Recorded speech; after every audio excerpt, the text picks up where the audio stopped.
This channel does not promote any violent, harmful, or illegal activities. All content provided by this channel is meant for an educational purpose only. Police তার খোঁজ পাচ্ছিল না। খুঁজে বের করেছে কারা? হ্যাঁ, খুঁজে বের করেছে আমরা, টিভি9 বাংলা। স্বাধীনতার মধ্যরাতে আরজি করে দুষ্কৃতী তাণ্ডবের পর কলকাতা পুলিশ তাদের ফেসবুক পেজে দুষ্কৃতীদের চিহ্নিত করে পোস্ট করে। আর সকাল পর্যন্ত 23 জনকে পুলিশ গ্রেফতার করে ঠিকই, কিন্তু হামলা চালিয়েছে আরও অনেকেই। আমরা প্রশ্ন তুলেছিলাম, বাকিরা কোথায়? পুলিশ নাগাল না পেলেও টিভি9 বাংলা এক অভিযুক্তকে খুঁজে পেয়েছে। তাদের মধ্যে একজন আবার তৃণমূল কাউন্সিলর ঘনিষ্ঠ বলেও জানতে পারা যাচ্ছে। আমাদের ক্যামেরার সামনে হামলার কথা দিব্যি স্বীকার করে নিয়েছেন পূর্ব সিথির সেই ব্যক্তি, যার নাম সৌমিক দাস। টিভি9 বাংলার সৌমিকের কীর্তি সামনে আনার পরেই কলকাতা পুলিশের টনক নড়েছে। অভিযুক্ত সৌমিককে পুলিশ তারপর গ্রেফতার করেছে। হ্যাঁ, আমরা চিহ্নিত করার পর দেখাই আপনাদের বিস্তারিত।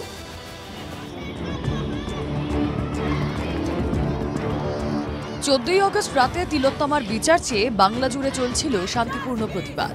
তাল কাটলো আরজি করে। পুলিশের সামনেই হাসপাতালে হামলা দুর্বৃত্তদের।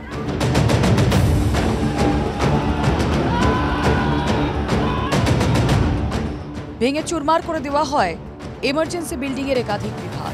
কলকাতা পুলিশ অফিসিয়াল ফেসবুক পেজে কয়েকজন দুষ্কৃতীকে চিহ্নিত করে বেশ কয়েকটি ছবি আপলোড করে। হামলার ঘটনায় কয়েকজন গ্রেফতার হয়, কিন্তু হামলাকারীরা তো সংখ্যায় অনেক। পুলিশ সূত্রে খবর 40 থেকে 50 জন ভাঙচুর চালিয়েছে আরজি করে। তাহলে বাকিদের কেন গ্রেফতার নয়? তাদের কেন খোঁজ পাচ্ছে না পুলিশ? প্রশ্ন আন্দোলনকারীদের।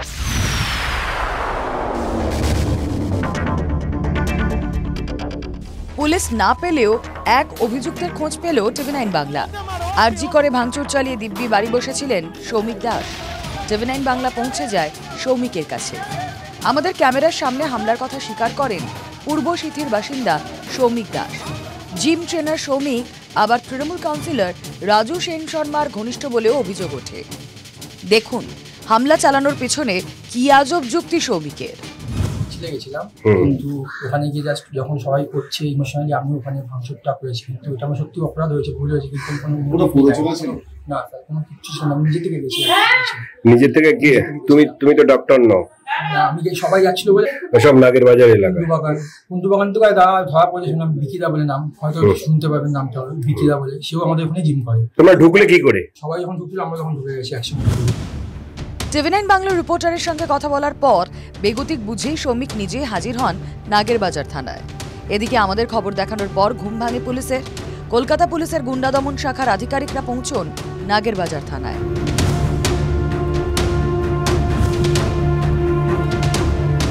টিভি9 বাংলার খবরের জেরে সৌমিককে গ্রেফতার করে পুলিশ। জিজ্ঞাসাবাদের জন্য তাকে লালবাজারে নিয়ে যাওয়া হয়। এই ঘটনায় শোরগোল পড়ে যায় পূর্ব সিথি এলাকায়। সৌমিকের সঙ্গে ঘনিষ্ঠতার কথা ফুৎকারে উড়িয়ে দেন তৃণমূল কাউন্সিলর। আজকে ধরা পড়ছে যে কাউন্সিলরের ছেলেরা, এই ছেলেগুলো যারা আপনি নাম বলছেন, এরা সব তৃণমূল করে।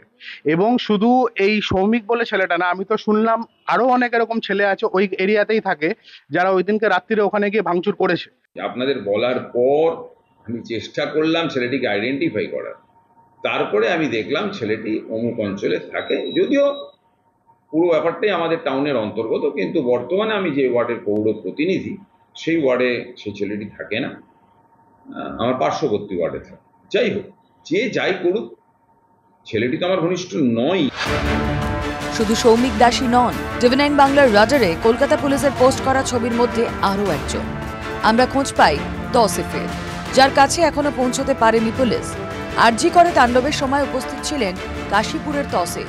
তৌসিফকে চিহ্নিত করে ছবিও পোস্ট করেছিল পুলিশ। কাপড়ের শোরুমে কাজ করেন তৌসিফ, যদিও তাঁর দাবি ভাঙচুর আটকানোর চেষ্টা করেছিলেন তিনি। রীতিমতো ভাঙচুর চালিয়েছে, সেই ছবির মধ্যে একজনকে আমরা ট্রেস করতে পেরেছি। আমি এই মুহূর্তে বেলগাছিয়া এলাকায় রয়েছি। বেলগাছিয়া এই সোজা যদি রাস্তা যায় সেটা কি আরজি করেই মিলছে। তো তৌসিফ বলে একটা ছেলের খোঁজ পাওয়া গিয়েছে, সেই ছবিটা আপনারা দেখতেই পাচ্ছেন। কথা বলছেন? জি। কালকে আরজি করে আপনি গিয়েছিলেন? জি। কলকাতা পুলিশের থেকে একটা ছবি পোস্ট করা হয়েছে, সেখানে আপনাকে দেখা যাচ্ছে। তোর ভাঙবে मैं था नहीं। মানে বলছেন যে আপনি কোনো রকম ভাঙচুর করেননি?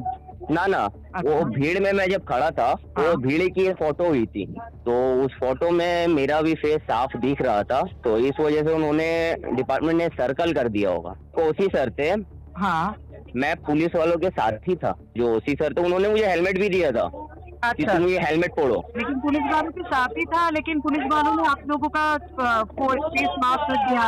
आप क्या पुलिस वालों के साथ गए थे वहाँ पे? जी जी, क्योंकि मेरे फ्रेंड भी हैं एक, वो भी पुलिस में है, मेरे चाचा पुलिस में है। প্রশ্ন হচ্ছে টিভি9 বাংলা অভিযুক্ত সৌমিক দাসের কাছে পৌঁছে গেলেও পুলিশ কেন পারেনি? সৌমিক তৃণমূল কাউন্সিলরের ঘনিষ্ঠ বলে অভিযোগ, তাই কি ছাড় দিচ্ছিল পুলিশ? তৌসিফকেই বা এখনো কেন ধরেনি তারা? অবাঞ্ছিত লোকজনকে সঙ্গে নিয়ে ঘুরতে পারে পুলিশ? এমন অনেক প্রশ্নেরই উত্তর খুঁজছেন আন্দোলনকারীরা। রঞ্জিত ধর ও শর্মিষ্ঠা চক্রবর্তীর রিপোর্ট, টিভি9 বাংলা। আরজি করে তাণ্ডবের রাতে গোটাটাই গোয়েন্দা ব্যর্থতা। সাংবাদিক বৈঠকে একথা স্বীকার করে নিয়েছেন কলকাতা পুলিশ কমিশনার বিনীত গোয়েল স্বয়ং। আরজি করে অত লোক যে ঢুকে পড়বে তা নাকি পুলিশ বুঝতেই পারেনি। সাংবাদিকদের সামনে এমনই মন্তব্য করেছেন বিনীত গোয়েল। সিপি, শোনাবো আপনাদের। When there are leaders, they themselves have an assessment how that kind of what kind of gathering they are expecting, and we make arrangement to match that or even bigger than that. But here, because of the crowd, one is we had to spread ourselves thin. If you look at it, that we should have anticipated there are 5,000 people, 10,000 people here. If you say that it is failure of assessment, yes, you can call it. It is a failure of assessment. We are also human beings. Our intelligence. We also make an assessment on the basis of whatever is available on the social media, intent. People from friends like you. Assessment failures is not the first time the assessment failure has happened, whether in Calcutta or anywhere else. They do happen at times. আরজি করে এই ভাঙচুরের ঘটনায় পুলিশের ভূমিকা নিয়ে অসন্তোষ প্রকাশ করেছে high court. বুধবার রাতে কেন পুলিশ পর্যাপ্ত নিরাপত্তা দিতে পারেনি, হাইকোর্ট এই প্রশ্ন তোলে। ভাঙচুরের ঘটনার তদন্ত নিয়েও আন্দোলনকারীরা প্রশ্ন তুলছেন, কিন্তু কলকাতা পুলিশের যে পরিকাঠামো রয়েছে তাতে অপরাধীদের চিহ্নিত করে হদিশ পাওয়া বিরাট কোনো কঠিন কাজ নয়। কিন্তু আপনারা ভাবছেন কেন এই কথা বলছি আমরা? হ্যাঁ, এই উত্তর পেতে গেলে আপনাদের দেখতে হবে টিভি9 বাংলার এই এক্সক্লুসিভ রিপোর্ট। দেখুন। আরজিকর হাসপাতালে ভাঙচুরের ঘটনায় আইন শৃঙ্খলার প্রশ্নে আদালতের তোপের মুখে কলকাতা পুলিশ। ভাঙচুর কাণ্ডে পুলিশ কয়েকজনকে গ্রেপ্তার করেছে, তবে হামলাকারীরা যে সংখ্যায় বেশ ভালোই ছিল তা ওই দিনের ছবি থেকে স্পষ্ট। কলকাতা পুলিশের পক্ষে এই ঘটনা তদন্ত করা মোটেই কঠিন কাজ নয়। এই ধরনের তদন্তের অভিজ্ঞতা রয়েছে কলকাতা পুলিশে কাজ করা একাধিক সাব ইন্সপেক্টর, ইন্সপেক্টর এবং আইপিএস কর্তার। ভাঙচুরের সঙ্গে যুক্ত অপরাধীদের চিহ্নিত করে তাদের হদিশ পাওয়ার মতো প্রযুক্তিগত পরিকাঠামো কলকাতা পুলিশের রয়েছে। এজন্য সমাজ মাধ্যম বা সাধারণ মানুষের সাহায্য নেওয়ার কোনো প্রয়োজন নেই। পুলিশের তদন্তে বড় হাতিয়ার সিসি ক্যামেরা। হামলাকারীরা হাসপাতালে সিসি ক্যামেরা ভাঙলেও কলকাতা পুলিশের ট্রাফিক বিভাগ এবং থানার সব ক্যামেরা সচল। শ্যামবাজার পাঁচমাথার মোড়ে কলকাতা পুলিশের সব মিলিয়ে অন্তত 30 সিসি ক্যামেরা আছে। এর মধ্যে একাধিক এনপিআর অর্থাৎ নম্বর প্লেট রিডিং ক্যামেরা, তাদের গুণমান বেশ ভালো। আরজিকর হাসপাতালের সামনে ও প্রতি ক্রসিংয়ে একাধিক ক্যামেরা রয়েছে। আরজিকর টালা থানা এলাকায় হলেও আশেপাশে রয়েছে উল্টোডাঙ্গা এবং শ্যামবাজার থানা। কলকাতা পুলিশের বর্তমান পরিকাঠামো অনুসারে প্রতি থানা এলাকায় কমপক্ষে 300 সচল ক্যামেরা আছে। সিসি ক্যামেরার ফুটেজ থেকে কিভাবে দুষ্কৃতীদের নাগাল পাওয়া সম্ভব? আরজিকর হাসপাতালমুখী ক্যামেরা থেকে বোঝা সম্ভব ওই দুষ্কৃতীরা কোন দিক থেকে কোন গাড়িতে এসেছিল। হেঁটে এলেও ফুটেজ থেকে হামলাকারীদের গতিবিধি সম্পর্কে জানা সম্ভব। কলকাতা পুলিশের এনপিআর ক্যামেরা এবং পিটিজেড ক্যামেরা রাতের ছবিও স্পষ্ট তুলতে পারে। সেই ফুটেজ থেকে গাড়ির ছবি ও নম্বর প্লেট পাওয়া সম্ভব।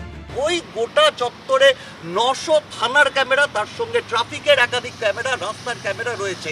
তাহলে প্রায় 1000 খানেক ক্যামেরা এড়িয়ে এই দুষ্কৃতীরা যারা এখানে তাণ্ডব চালালো তাদের পালিয়ে যাওয়া কিন্তু কার্যত অসম্ভব, এমনটাই মনে করছেন কলকাতা পুলিশের একাধিক আধিকারিক এবং আইপিএস অফিসার যারা কলকাতা পুলিশে একসময় কাজ করে গেছেন। এবং সেখানে তাদের দাবি যে গলিপথ দিয়েও যদি পালায় তাহলেও কিন্তু সেই ক্যামেরার নজরদারির মধ্যে পড়বে এই দুষ্কৃতকারীরা।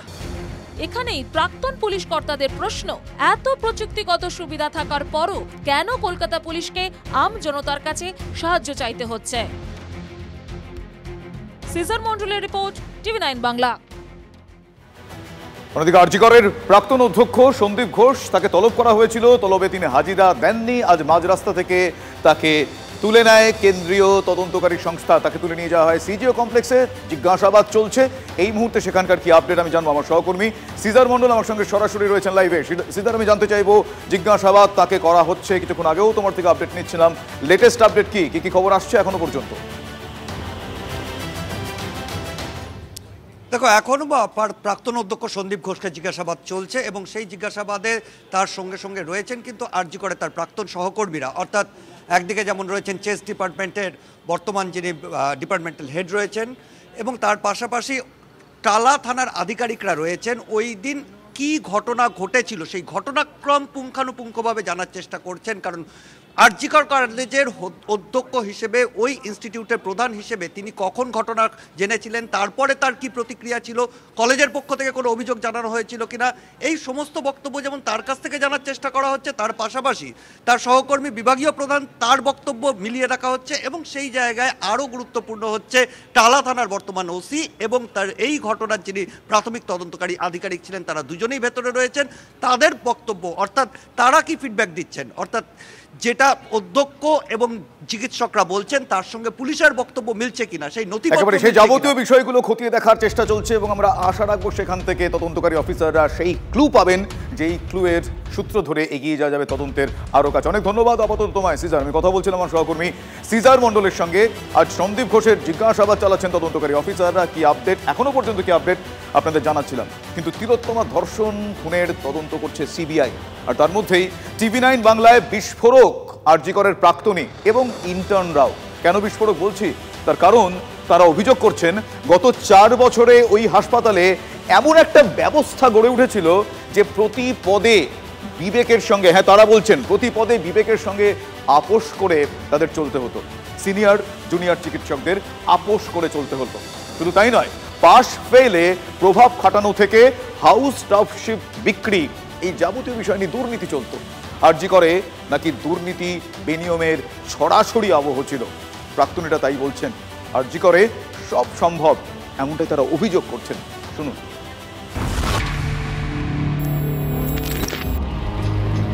তিলোত্তমার উপর কেন নৃশংস অত্যাচার, কেন খুন, আচমকা নাকি সবটাই ষড়যন্ত্র?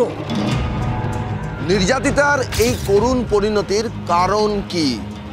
প্রশ্নের উত্তর খোঁজার দায়ভার বর্তেছে সিবিআইয়ের ওপরে।